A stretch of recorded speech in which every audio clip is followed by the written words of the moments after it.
Hi, everyone, and welcome to our Total Solar Eclipse discussion. We've got very awesome guests tonight to let you learn a lot more about the Total Solar Eclipse that's coming up. Can you believe it? It's less than 2 weeks away. At this time, in 2 weeks, we will either find out if it was cloudy over Arkansas or if it happened to be clear, and a lot of people got to see the total solar eclipse. Super excited about tonight's guest. We're first of all going to start off and introduce our first guest, Mr. Scott Roberts from Explore Scientific. Hello, Scott. How are you doing? How are you doing, Dan? It's exciting to be here. I'm excited for you to be here as well. Just to let you know a little bit about Scott, in 2008, he decided to follow his passion for consumer optics and started his own company, Explore Scientific, stationed right here in Springdale. And you relocated to Northwest Arkansas in 2010, right by the Cracker Barrel. You can't miss it in Springdale. And so I'm so excited for you to be here, Scott, and to join us. Also, too, you brought on a guest for us, an eclipse chaser that has seen a multitude of eclipses. And we're going to get to him right now and introduce Mr. Steve Edberg. Now, we have the pleasure to have Steve here. He's a retired professional astronomer and an amateur astronomer at home and at his observatory in California. 38 years, nearly 38 years with NASA Jet Propulsion Laboratory, worked on Galileo to Jupiter, Cassini to Saturn. I mean, the accolades are unbelievable. And he has seen 17 total solar eclipses, if I'm not mistaken. Is that the correct number, Steve? And welcome to the program. Actually, hate to correct you on the air, but it's 19 now. 19. Oh. You told me that before. It keeps adding up. That number just keeps going up and up. That's okay. And that doesn't even include the 2017 eclipse that you had, but also the Australia total solar eclipse. Yeah. So let's get to it and not waste anybody's time. Now, I know you might have some comments. We're going to get to those throughout this broadcast. But first of all, let's just start off with, why do people need to be excited about the total solar eclipse? Steve, we'll start off with Scott. And Scott, whoever wants to answer that, let's let Steve start, and then I'll let Steve start. My answer to that is, we are so fortunate to have so many people in the path of this, and it is such a rare event that I just feel like everybody should take the opportunity to see it.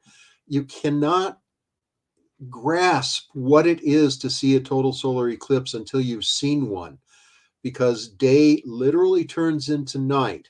And even at 99.5% of the sun covered, that's still daylight. When 100% of the sun is covered, that's night. And it really makes a difference. And the great hole in the sky that you will see surrounded by what is a silvery satin colored, it's called the corona, crown, is just something to behold. And that's why I've gone to as many as I have and plan to keep going again and again. 19. I didn't get the number wrong this time, Stephen. But that is, first of all, incredible. And once you've seen one, you want to see them all, right? That's true. Yeah. Yep. There's the other truism I'll tell you in advance is that all solar eclipses last 8 seconds. Perceptually, they seem to last only 8 seconds, even when they're 4 minutes, 6 minutes long. It's just amazing how fast the time goes when you're looking at something like that. Well, and plus you're probably doing studies. Scott, I know you've seen many eclipses and you're taking photographs. Not 19. No. No. This will be my 4th total eclipse to see. But as anybody that sees a total eclipse and experiences that, there's like some sort of shift that happens. And as Steve said, it's hard to describe it. It's almost impossible to describe what it does to you, how you feel about it, and the indescribable beauty of it. It is my first total eclipse was in 1991.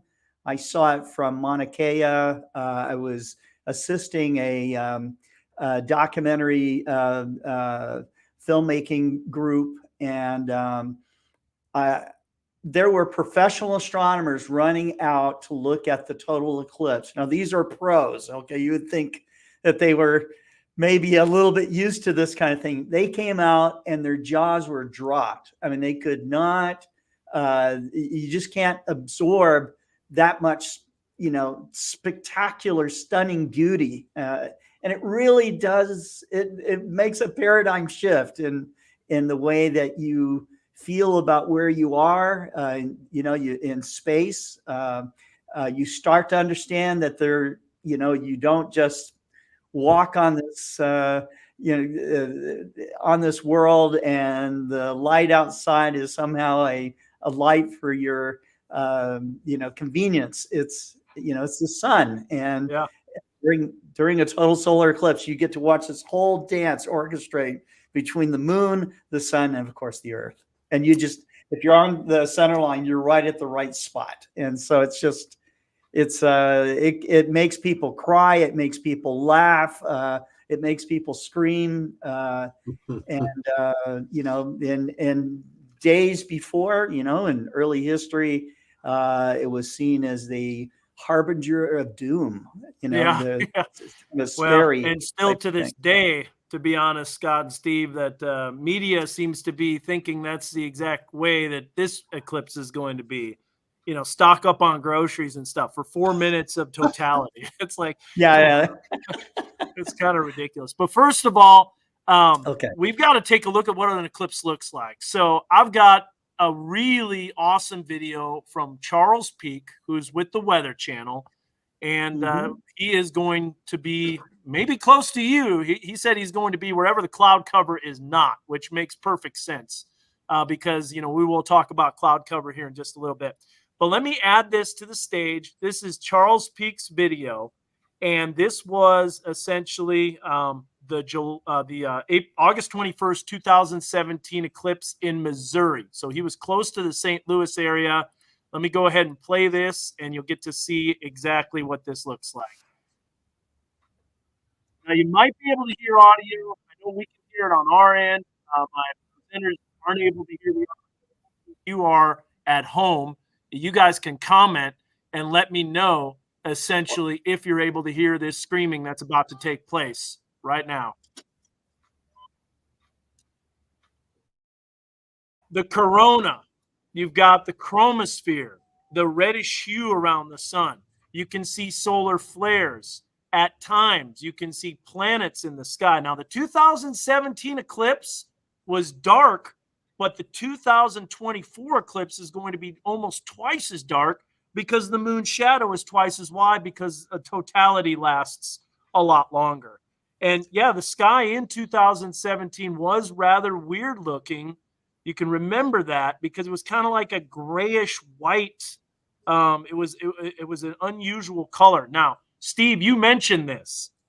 Totality is where it gets dark, but you have 99% of the sun eclipsed, which, by the way, is going to be typical for Northwest Arkansas. How much lighter is that compared to totality?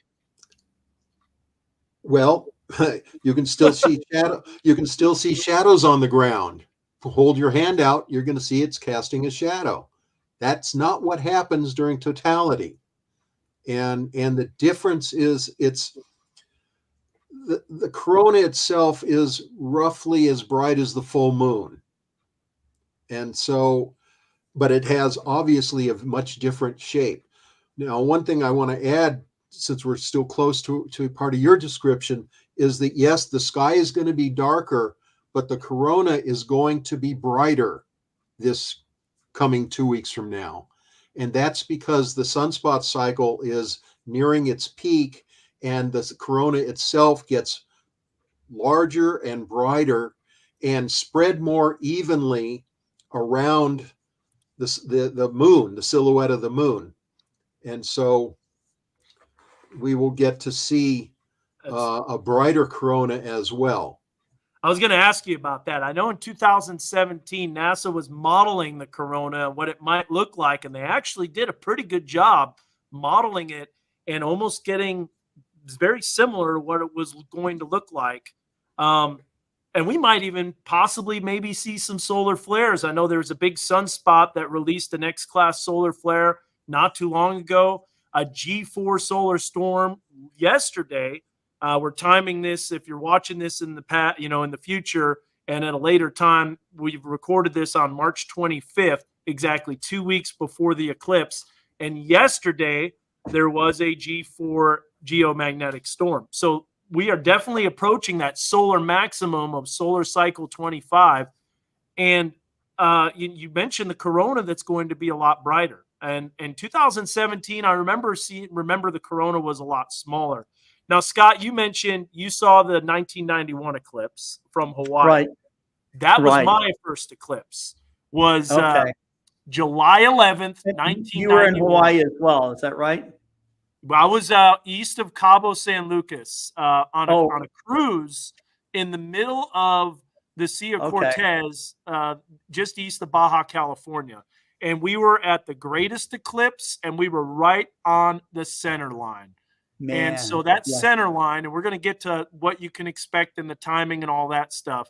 But that center line was where we had 6 minutes, 53 seconds of totality, which is something that my stepfather said I will never see anything like that again in my life.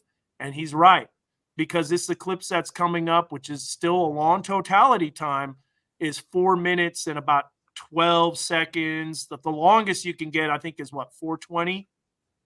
419? It's about 430. 430, okay. Yeah. And where is that at? Into Mexico, actually, central Mexico. For Arkansas, though, what would you say the longest totality for Arkansas is if you're right smack on the center line? I think there's just over 4 minutes still. Yeah. So, but that's cool. That. Well, we may be going to Mexico if the clouds are going to be an issue. So, well, that's where the best weather is anticipated. Yeah, that's where the least amount of cloud cover for climatology is located, just to the east of the Big Bend in the path of totality, which, by the way, is exactly where Scott Roberts is planning to go. And Steve, I don't know if you're planning to go there as well, but I imagine so. I'm going to be fairly close to Scott, a little further west and south of the center line. I'm just looking at one of the maps that you can check, and I'm finding 4 minutes and 16 seconds totality in the vicinity of Russellville, Arkansas. Okay, well, that's where NASA is going to be located too, in Arkansas. And so let's get to more of the eclipse path and show people that. But before we do, I just want to show this real quick.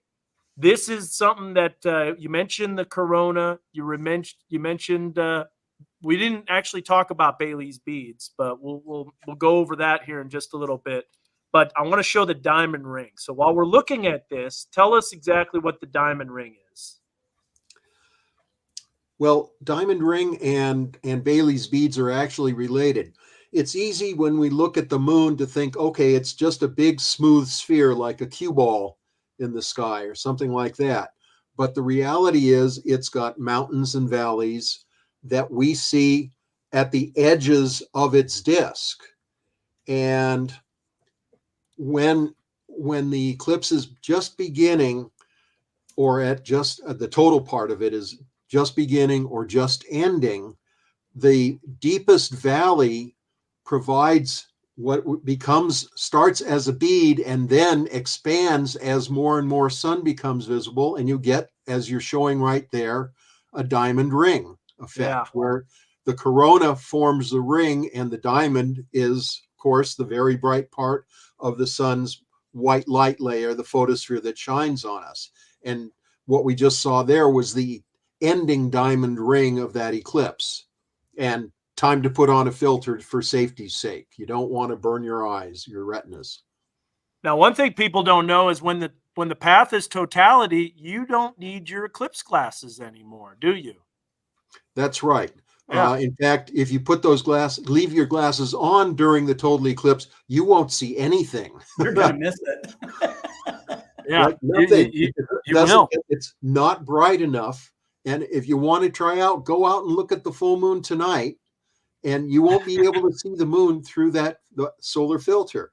Yeah, that's a good point. That's a good point. Like you said, so that corona is about the brightness of a full moon. Now, this is that Bailey's beads too, where you talked about the Yes. moon's terrain. You can kind of Yeah. see the way that it's getting eaten away at times right there. Not everywhere all at the same time. So that's that terrain, and then there's the totality time. All right. So where is totality, and where is that totality line? Let's go ahead and show people that, and I'm going to bring that graphic up for you guys, and we'll explain exactly where we're expecting totality. So first of all, it covers 13 states that are going to be included. And so here is a look at, as I bring up these weather graphics here in just a second. And I mentioned, and I stress this so much, the path of totality, as we take a look here, bring this up on weather 2, excuse me. So here's the path of totality on weather 2. I'm going to bring this up full for you guys so you guys can see. Anywhere within that purple line on the screen right there is where you get the total eclipse. You'll notice, though, that it's only going to be a partial north or south of that line, and that includes a portion of Arkansas. So what we're going to do is we're going to zoom in on the Arkansas area, and we'll take a look at the path here. So first of all, if we take a look at this path and we time it out, you're going to see that this path runs through right through here, central Texas, northeast Texas. Path of totality covers Texarkana. But what's interesting is that the closer you are to the center, the longer your totality. And I'll show you the reason for that.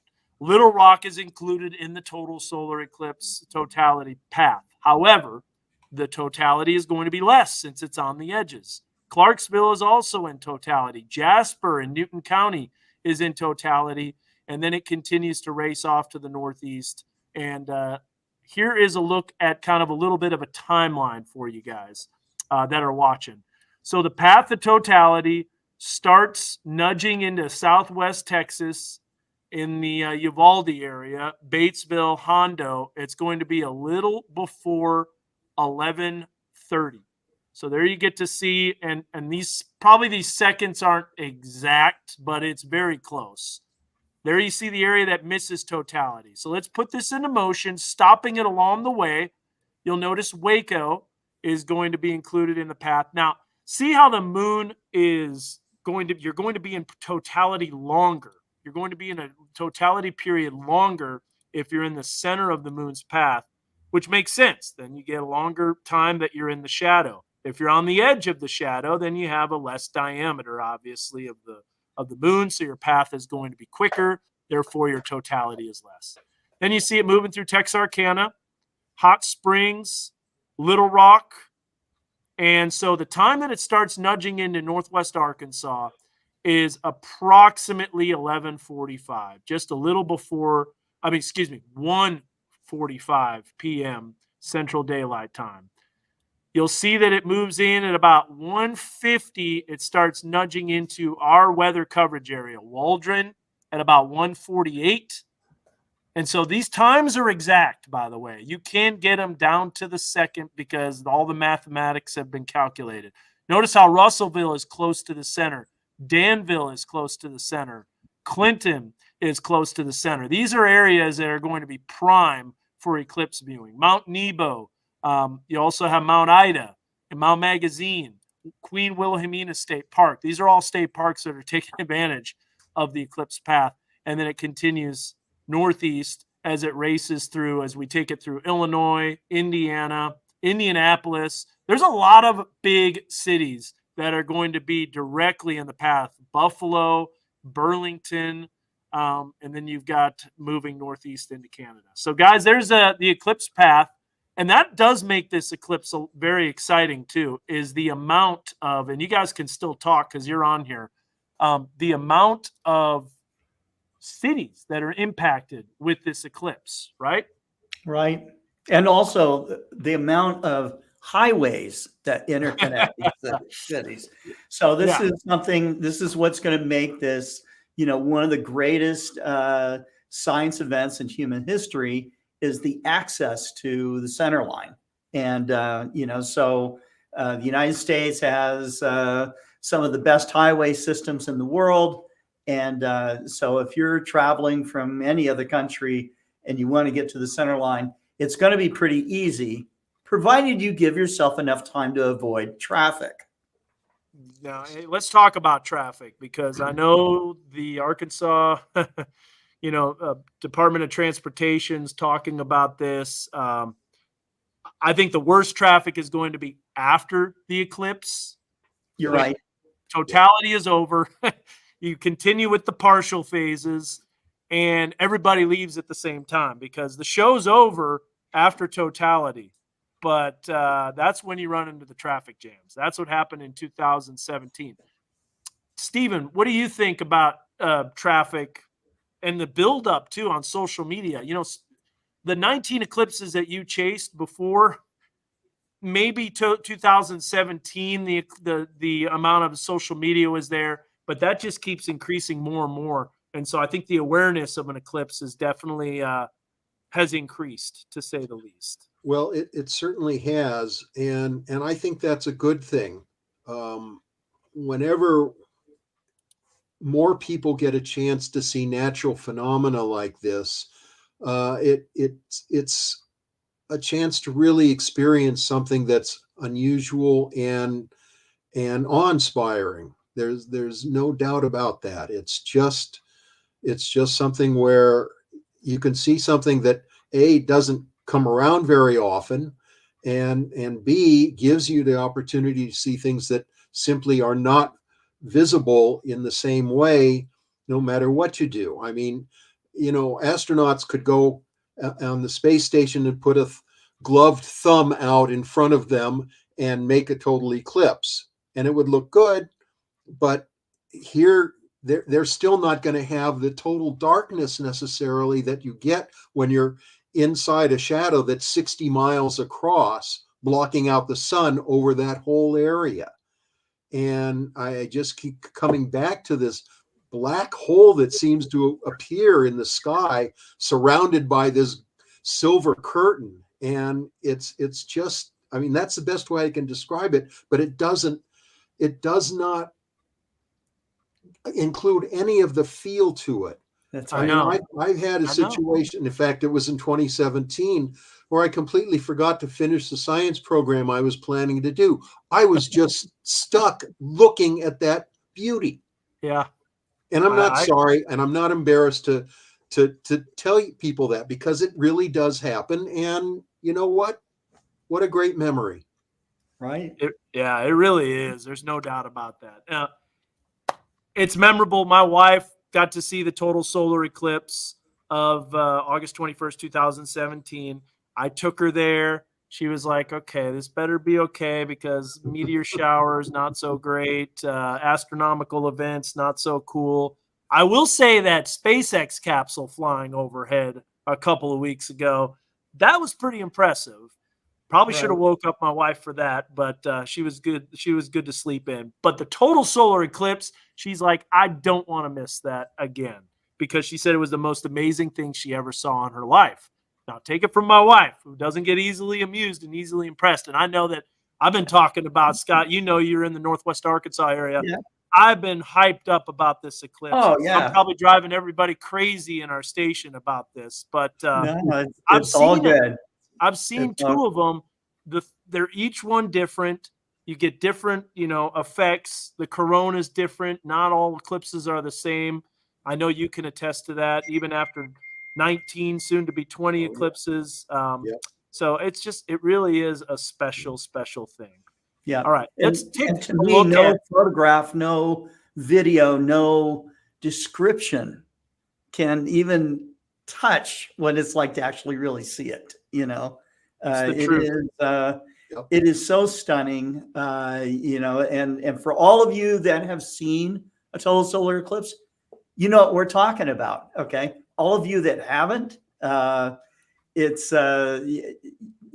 you will be transformed if you go to the center line. If it's clear, you will just, you'll be it's almost, dare I say it, a religious experience. So, Yeah, Well, it really and, is. It's true. It and is.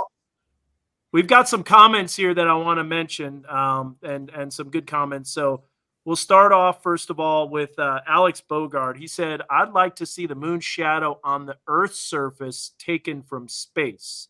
So you can actually see that with satellite technology, and with the new GOES 16 and all the different sources that are going to be out there. I actually have some examples of what that looks like. It might take a little bit of time to find, but I could do that. And there are a lot of schools that are closing across Northwest Arkansas. So someone asked about Branson. Branson will not be in totality. They are going to miss totality. And Crystal, if you did miss the beginning of the eclipse video, you can always go back and watch it on Facebook Live after it's done, and you'll be able to get all that information. So we'll have that path of totality as well. How about Brendan has a question? How long will we see the eclipse? What are the effects on the sky before and afterhand? I'll let some of the experts answer that. That's a great question. well, the eclipse, where you are is going to determine how long you see. And if you're not within totality, you've got about 2.5 hours of a partial eclipse going on. You'll see the sun start off with little nibble on one side. On in astronomical talk, it's on the west side, and the moon slowly moves across and leaves and at the maximum eclipse, you're probably going to see a crescent, a very thin crescent, but it's still a crescent, it's still going to be bright. And then the moon leaves, and there's barely a nibble left, and then it's gone, and you go wondering, well, what was that all about? If, on the other hand, you're in the path of totality, you might range from being very close to the edge, within a mile or two. You might only have 5 or 10 seconds of total eclipse. That'll be pretty cool. You'll have a very bright twilight colors in the direction that's out of the path, and a pretty dark twilight visible on the other side, 180 degrees around, which has 119 or 118 miles of shadow between you and the sunlit part of the rest of the world. But if you get into the center, that maximum across Arkansas is really going to be about 3 minutes and 15 seconds. It varies a little bit. And the beauty of this is also that if you're even inside 10 or 15 miles inside, you're already up at 2 minutes of total eclipse, and it's easy to get into 3 minutes without much trouble by going another 10 or 15 miles closer to the center line. What do you see then? Well, the sun, you saw earlier in the video, you saw that there was this very thin crescent. Eventually, the cusps, the two areas that have the points on the crescent, get closer and closer together. They break apart because the mountains and valleys are blocking or letting sunlight through, and then it disappears. The moon's completely covering the sun. If you get those glasses off, the filter glasses off, you may be lucky and see what's called the chromosphere, a bright, shocking pink layer of the sun that we really need either special filters for, and nobody is offering those for just the eclipse, but we have special filters for that. Or you get it for maybe 3 seconds, this brilliant pink short crescent. And if we're even luckier, you get to see what are called prominences, which are clouds of hydrogen gas above the chromosphere hanging in the corona, which is that silvery background that I've talked about. The interesting thing for you to ponder is how the corona, which we know is 1 million degrees, we knew that based on some of Thomas Edison's work more than a century ago, how those prominences, which are only about 10 to 20,000 degrees, are surviving and refrigerated in 1 million degree atmosphere. Solar physicists can't answer that question yet. And we've been pondering that for a long time. Those get covered up as well. And then you have the corona. And the corona is a different shape depending on what year you see it. A solar minimum corona, sunspot minimum corona, 4 years, 5 years ago, it might have had a butterfly shape. At this eclipse, just taking a educated guess, is that we will see much more streamers going out in radial directions. So it'll kind of look like, I don't even know how to describe it, but they're called helmet streamers, and you see these things rising up in all directions from the sun and covering more of the sky than the butterfly would, because, as I say, the corona is brighter near sunspot maximum, which is the period we're in right now. Yeah, yeah. I do want to share, you know, remember we were wanting to see what it's like looking from space. So I've got some of my Twitter, X, formerly known as Twitter. I don't even know what to call it anymore. I still call it Twitter. I'm still old school. But I do want to add this to the stage here to show people, including Alex Bogard. And there you can see the shadow moving across. This is the annular eclipse that I captured on some of the GOES satellite. I know it's kind of small. Unfortunately, Twitter doesn't let you zoom in a little bit. Let me go back here and see if I can zoom in a little to show you that GIF. There we go. Yeah, you can zoom in a little bit and you can see the shadow. Now, that's not as dark as a total solar eclipse. So I've got this, which, by the way, was in 2020, the mesosector. Oh, This is the one moving through South America. And you can really see the eclipse coming through. Look at that darkening right there. And right in the center is where you have the darkest point. But that's what it looks like from space. So that's a visible satellite. And that is from the mesosector, what they call the ABI Band 3 from GOES East. And I think you were at this eclipse, weren't you, in South America? Yes. Yeah, it was Chile. Yeah. I was there as well. Yeah, I know, Scott, you were there as well. So that was one of the 4 eclipses that you saw. Pretty incredible. And that is what it looks like from space. All right, so what does it look like from Northwest Arkansas? Let's go ahead and we'll dive into that. And we'll take a look here at what it looks like from Northwest Arkansas. So first of all, the partial eclipse is going to begin at about 12:32 our time. Now, another thing that people might not realize is, yes, totality is about a little over 4 minutes if you're closer to the center line. But the entire duration of this event is over 2.5 hours. So it's almost nearly 3 hours, because at 12:32 is when the eclipse begins. Now, you're going to notice here that that moon will start to come in front of the sun. And in Northwest Arkansas, we are going to have about 97 to 99% covered in Northwest Arkansas. Totality will be in spots in the river valley, but not everywhere, as I'll show you here in just a little bit. The maximum eclipse time is approximately 1:51, give or take a few minutes here and there. And then the eclipse ends at a little after 3 o'clock, about 3:09. So if we step through this again, and you could comment away on this too, guys, when we're talking about the eclipse and how slow the moon moves as it's going overhead. Right. So I'm going to kind of slow it down a little bit. Yeah. Just look at that nibble grow until it's turning the sun into a crescent. And then watch what happens as the crescent gets smaller. It's going to also rotate a little bit as it goes around. So our graphic is pretty good, huh? Right there. Yes. Just keep watching. There it goes. There it goes. And these are rotates. This is the moment where you see the Bailey's beads, and this was named after Francis Bailey, who first described this effect of sunlight coming through the mountain ranges and around the craters of the moon. Now, Scott, will Bailey's beads? This is where you say, snap, I missed it by this much, because you missed totality. So here's my question. Will Bailey's beads be seen with 97 to 99% coverage? Yes. Will they? Will. Yes. Okay. Well, that's the expert right there. That's cool. That's good to know. We got a thunderstorm that's popping up west of Springdale too. This system has been relentless over us. We got a lot of rain. That might cause a delay in the baseball game.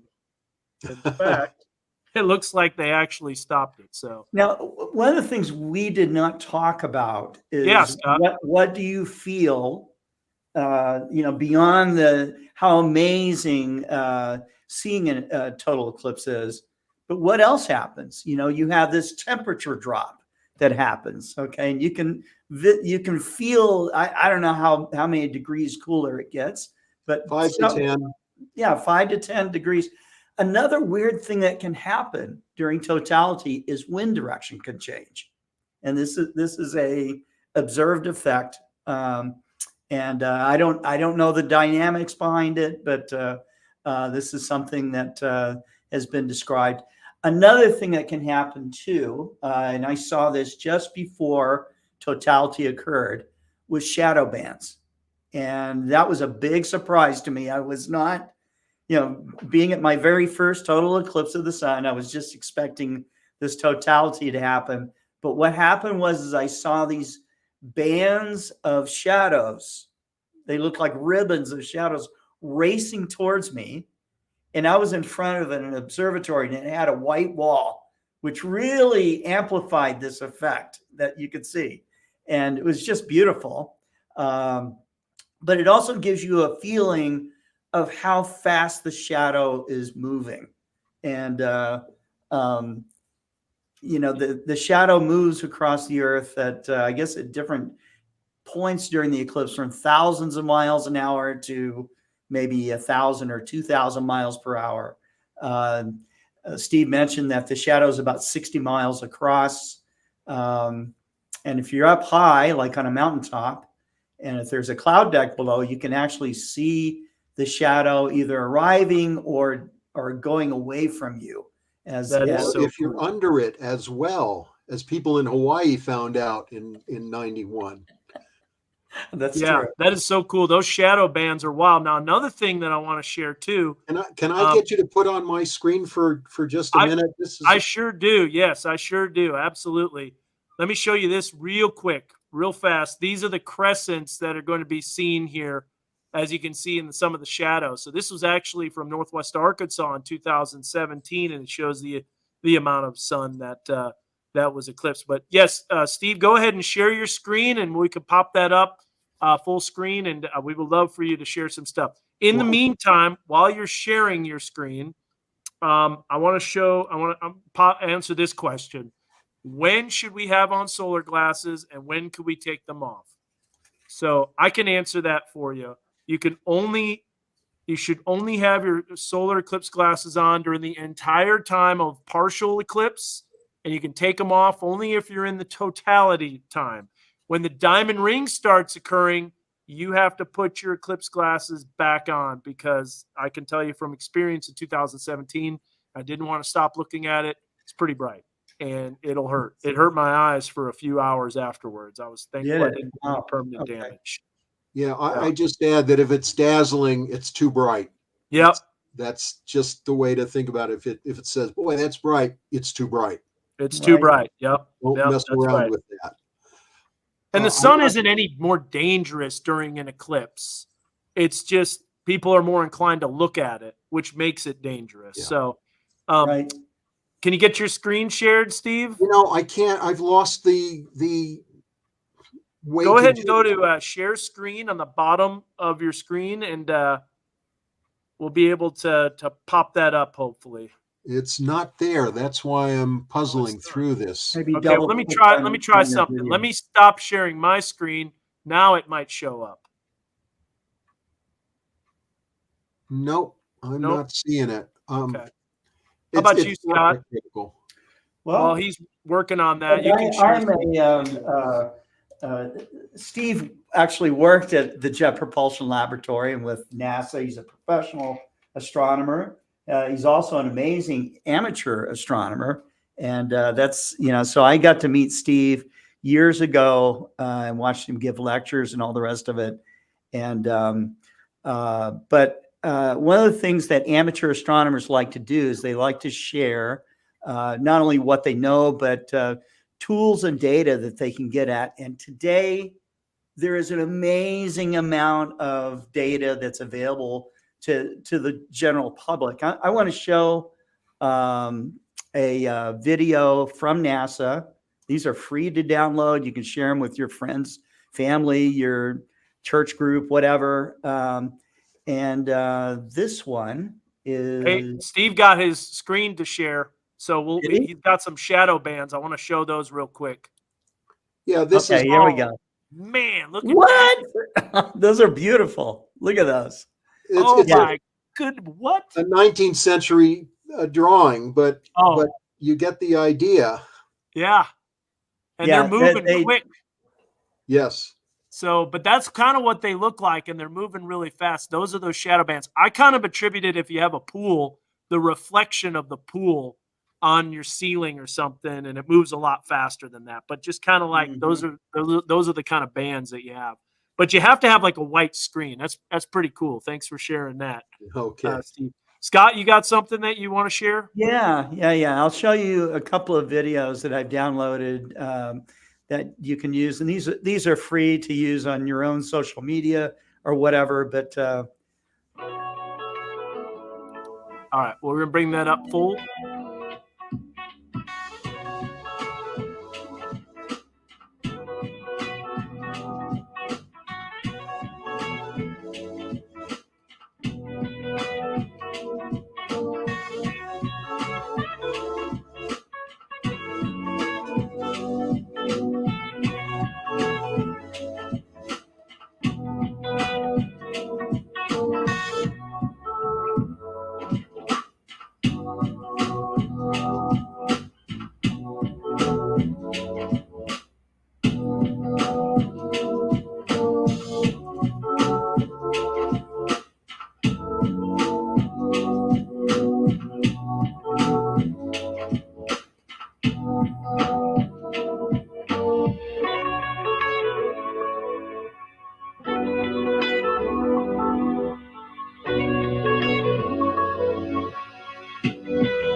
Oh, all right.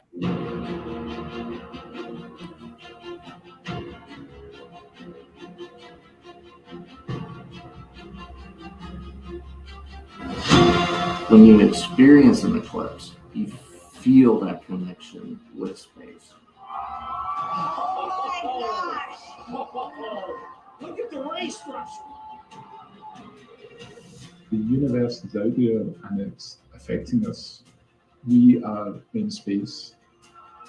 And here it comes, there's the diamond ring. And that is the most spectacular sight.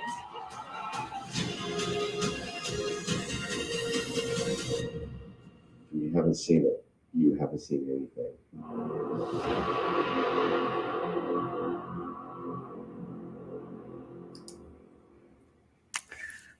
so that's a pretty good reel there. So, but I mean, this is just one of literally dozens and dozens of Eclipse videos that are available. Even ones from a long time ago are still up on the Goddard Media Center's website, and those are free for the public to use. Those are your tax dollars hard at work. So yeah, that's awesome. Thanks so much for sharing those, Scott. Sure. Matthew has a great question, and I want to know about this too. Comet 12P. That was kind of something that might have been maybe a possibility. I think this thing has died personally because it looked like it was getting blasted from some coronal mass ejections where it had kind of a skewed tail. Steve, you might be able to know the answer to that. Is that comet going to be visible in the sky? Well, I, for one, would comfortably bet no. Yeah. There are a couple things going on. Yes, the comet is getting up to about what we would call naked eye visibility, but that assumes you're in a very dark sky, and if you take all the comet's light and compress it down to star size, it's in the range of that we can barely see with the unaided eye. Now, when you talk about the comet being in a twilight sky at Mhm. barely visible to the naked eye in a dark sky, will we see it that way? I doubt it. Yeah. The one thing that can happen, because this comet does that, is that sometimes they have eruptions, sometimes they go up to get up to being as bright as you could see it streaming across, not streaming, but sitting in the sky with the tail. Is that going to happen? The odds are against that. My approach is going to be that if I see the comet out near Jupiter about less than my fist's width away from Jupiter, if I see it, then I'm going to say, wow, gee whiz, and give it a closer look with binoculars. But if I don't, I'm not going to waste time in looking when I could be looking at the corona to try and find this barely visible comet in a twilight Yeah, sky. exactly. I agree. Yeah. Focus on the corona.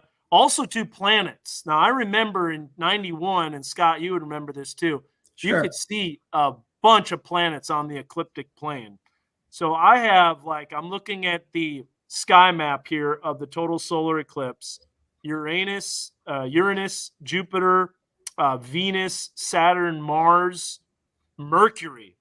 Those are the planets that are going to be in the sky at the time of this eclipse. Now, what is a possible Venus? That's going to be clear cut. If Sure. if it's not cloudy, and that's the last thing we're going to cover. Probably Saturn, Jupiter, I would think. yeah, Saturn, Jupiter, Mars. What about Uranus? Is that too dim? No, No, too faint. too faint. And Mercury? Yes, and that will be pretty easily visible through binoculars, if not, and probably unaided, fairly Wow, close to the sun. that is cool. So that's like 5 planets Yes, almost at the that's time of the eclipse. ancient planets that the ancients knew about, Yeah, yeah. all How in cool one is sky that? view. Is wild. I love that. So we're going to share as we get closer. We'll share what the sky is going to look like. Also, too, let's see. We have any other questions? Is there anything you guys want to share? And then I'm going to get into the cloud cover forecast, and then we're going to wrap up this eclipse. But thank you so much, by the way. Yeah, Yeah, let me just add a little bit in the minute or two that we have. And please that do. is that, first of all, I'll leave it to you to describe what happens when the heating from the sun is decreased by the eclipse, Dan, because that's going to affect your forecast. Yeah, But yeah. even if it's cloudy, and I have been clouded out twice, it's still worth paying attention, watching the brightness of the sky, any coloring around. If you can see down to where it might be clear, it's worth always watching. Don't go indoors, just watch what's going on, because you don't know what you might see, like the shadow passing overhead, for instance. It's well worth doing. And so don't be that disappointed if you can't see it. Yes, you want to see the corona, but still experience the whole thing. Now that's really good advice. That's something that I did not think of. But maybe you could see the shadow passing overhead if it's cloudy. Oh, That's sure. cool, as Sure. long as the clouds aren't super thick. So let's go ahead real quick. I'm going to bring up this graphic. This is the eclipse path, the path of totality for the April 8th, 2024 total solar eclipse. We're going to run through this really quick in Arkansas. So first of all, Southwest Missouri out of totality. Northwest Arkansas out of totality for the most part. However, eastern sections of Northwest Arkansas, as that totality line runs from southwest to northeast. Now, all eclipses are different. There's an eclipse that's coming up. If you miss this one, the next one that comes through Arkansas is August 21st, 2020 or 2045. That is a long time from now, over 20 years. August 21st, 2045. Now, that width of the totality is actually going to be even wider because totality is nearly 6 minutes with that eclipse. But Little Rock, you can see on the edge. Russellville is pretty close to the center line. There you see Mount Magazine. There you can see Mount Nebo. That's located just to the south of Russellville. You got Queen Wilhelmina State Park. That's pretty good, northwest of Waldron. Not as long of a totality, but definitely a great view of that 360-degree sunset. And you can look at this if you go to Time and Date or any type of sites. You can punch in your location, and you can get the exact time for the total solar eclipse. So the last total solar eclipse in the United States, of course, was 7 years ago, August 21st, 2017. Well, approximately 7 years ago. 45 years ago, February 26, 1979, that moved through Canada and Greenland. Some other facts about the eclipse. On the day of the eclipse, grab those safety glasses, projectors, and enjoy the show. And even as Stephen said, enjoy it with cloud cover. Soak up the experience. Don't focus too much on taking pictures because your eye is one of the best cameras that's out there. Have fun, be safe, and enjoy the rare solar event. We'll take a look here at this. The reason that we have an eclipse is because the sun is exactly 400 times larger than the moon, but the sun is also 400 times farther from the moon, so that makes it the perfect size on the Earth. And then the last thing that I want to share is this eclipse viewer. There are ways, and I know, Scott, you're going to talk about eclipse glasses and the safety of them, but cut out those small holes and add foil.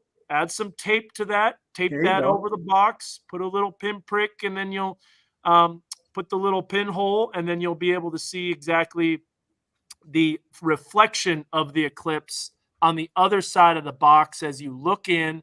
Put your back to the sun, and you'll get to see basically that. So there's a look at that eclipse viewer. Okay, guys, I'm going to add you on here.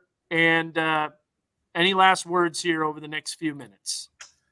I would add some safety points here. We're a major supplier of, ISO safe, ISO rated safe solar filtered eclipse glasses. And so you're going to be wanting to look for these ISO logos here. Our particular eclipse glasses have a watermark on them, so we can verify authenticity. There were in 2017, there were a lot of counterfeit eclipse glasses made that were not safe. And so this is something you really have to be careful of. We had an advanced amateur astronomer actually contact our customer service department, and they asked the question. They had bought eclipse glasses from us, and they said, can I wear my eclipse glasses while I'm looking through my telescope? Okay. And so what can happen is if you are using a telescope and all that light's being concentrated through the telescope or a pair of binoculars, okay, you can imagine it is just as dangerous as can be because of all the concentrated light. This is a pair of eclipse glasses. Can you see the holes here in the filter material itself? Okay. We can see the hole. Yeah. Okay. That happened like instantaneously. Okay. Now, if you had been looking through a telescope or a pair of binoculars and got it on the sun, that would be your eyeball. I mean, man. Yeah. So it's, don't put your eclipse glasses on and look there through a are telescope over that the doesn't lens have a solar filters filter. in front of the that you want to have in front of your camera lenses or your binoculars or your telescope. Do not wear eclipse glasses and look through the eyepiece of any of these things. So that's right. Great advice. How about you, Stephen? Anything to add? And then we're going to go over the cloud cover forecast. It's 2 weeks out, so it's like throwing darts at a wall blindfolded. But we'll get into real quick that. But anything to add, Stephen? Well, I just will emphasize that it's amazing what you can hear and feel as well. I was out in the plains of Tsavo, near Tsavo East National Park in 1980, and this is in Kenya, and there were no animals around, I thought.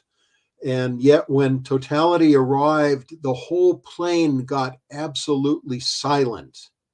It was just the most amazing thing that everything, what had been background noise that you didn't even notice, went away. And I keep listening to hear that happen again, but it hasn't happened so far. But it was a very real effect. And the same thing goes.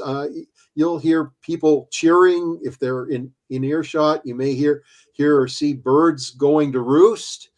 Cows may decide it's time to head back to the barn.